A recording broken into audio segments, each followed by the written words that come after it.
شيلة إهداء من والدك الغالي مثقب خبراني إلى ابنه عبد الرحمن مثقب خبراني بمناسبة زواجه، من كلمات الشاعر الدكتور مكي الشامي، أداء المنشد عقيل الصالحي.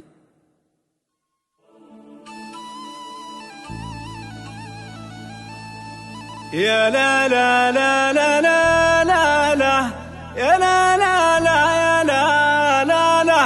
يا لا لا لا لا لا لا يا لا لا لا يا لا لا لي عبد الرحمن لقانا وبالأحضان وافانا يردد مرحبا مليون يا حي الله من جاني، يردد مرحبا مليون يا حي الله من جاني.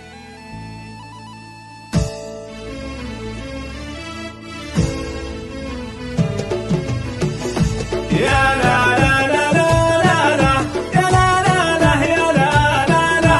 يا لا لا لا لا لا يا لا لا لا يا لا لا لي أهل جازان وأهل مكة عروق الدم مشتبكة، وهذه الليلة شي ثاني ورود وبالعزالي عبد الرحمن لقانا وبالأحضان وافانا يردد مرحبا يا حي الله من جاني. أبوه مثقب المشهور وبيته بالضيوف معمور، خبران الأصل والدور وتشهد كل الأزماني، وله أخوانهم عزوة ونعم الأخ والخوة، أهل الجود والنخوة لهم في العليا نيشاني. يا لا